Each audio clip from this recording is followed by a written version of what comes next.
अमेरिकेचे राष्ट्राध्यक्ष Donald Trump यांनी भारताला झटका दिलाय। भारतावर 26% टॅरिफ लावण्याची घोषणा केली आहे। पीएम मोदींना चांगला मित्र म्हणत ट्रम्प यांनी अखेर भारताला मोठा झटका दिलाय। अमेरिकेचे राष्ट्राध्यक्ष डोनाल्ड ट्रम्प यांनी जगातील अनेक देशातून आयात होणाऱ्या सामानावर टॅरिफ लावण्याची घोषणा केली आहे। डोनाल्ड ट्रम्प यांनी या सगळ्याला डिस्काउंटेड रेसिप्रोकल टॅरिफचं नाव दिलंय। हा मुक्ती दिवस आहे। अमेरिकेला दीर्घकाळापासून या दिवसाची प्रतीक्षा होती असं ट्रम्प रेसिप्रोकल टॅरिफची घोषणा करताना म्हणाले।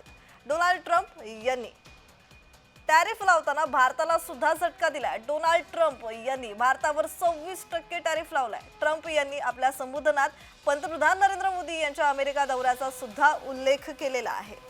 अमेरिकेला पुन्हा एकदा शक्तिशाली राष्ट्र म्हणून विकसित करण्यासाठी राष्ट्राध्यक्ष डोनाल्ड ट्रम्प यांनी जशास तसं आयात शुल्क लागू करण्याची घोषणा बुधवारी रात्री उशिरा केली आणि त्यानुसार भारतावर आता 26% आयात शुल्क लादण्यात येणार आहे।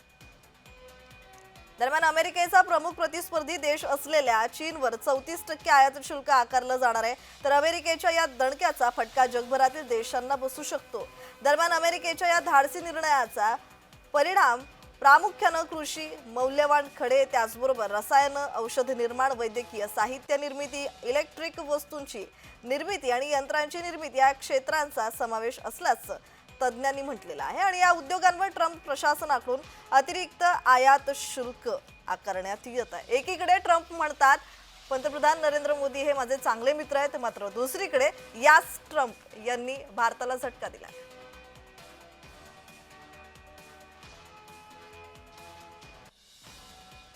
तर आपल्यासोबत जोडले गेलेले आहेत आंतरराष्ट्रीय विषयाचे अभ्यासक सतीश धगे। धगे सर, माझा आवाज तुमच्यापर्यंत पोहोचतोय? हो, पोहोचतोय तज्ञ। जी जी जी आपण पाहायला गेलं तर अमेरिकेचे राष्ट्राध्यक्ष जे आहेत डोनाल्ड ट्रम्प यांनी भारताला झटका दिला। भारतावर खरं तर 26% टॅरिफ लावण्याची त्यांनी घोषणा केली आहे। एकीकडे ट्रम्प म्हणतात पंतप्रधान नरेंद्र मोदी हे माझे चांगले मित्र आहेत, मात्र दुसरीकडे त्यांनी भारतावर आता 26% टॅरिफ लावलेला आहे। या संदर्भात आपली प्रतिक्रिया, आपलं हे म्हणजे तुम्ही यावर काय सांगाल की जर टॅरिफ लावलाय तर याचा परिणाम कसा होईल आणि कशा प्रकारे होईल? याला तर म्हणतात डिप्लोमसी, असं म्हणतात डील मेकिंग। एका बाजूला म्हणायचं की नरेंद्र मोदी हे माझे चांगले मित्र आहेत आणि दुसऱ्या बाजूला खऱ्या अर्थानं make America great again, make America wealthy again या प्रिन्सिपलच्या अनुसार वेगवेगळ्या देशांवर टॅरिफ लावणं आणि त्याचाच एक भाग म्हणजे भारताविरुद्ध जे आहे किंवा भारताच्या वेगवेगळ्या प्रॉडक्ट्सवर त्यांनी 26% टॅरिफ त्या ठिकाणी लावले। नक्कीच अमेरिकेच्या पॉईंट ऑफ व्ह्यूने त्यांनी हा निर्णय घेतलेला आहे, पण भारताने सुद्धा ही रियालिटी ऍक्सेप्ट केली पाहिजे आणि भविष्यामध्ये माझ्या मते शॉर्ट टर्म, मिडियम टर्म आणि लॉंग टर्म आपल्याला मेजर्स त्या ठिकाणी घ्यावे लागतील। इमिजिएटली माझ्या मते जी गोष्ट आपण त्या ठिकाणी करता येईल या वेगवेगळ्या अँगलनी, एक आहे ट्रेड डायव्हर्सिफिकेशन।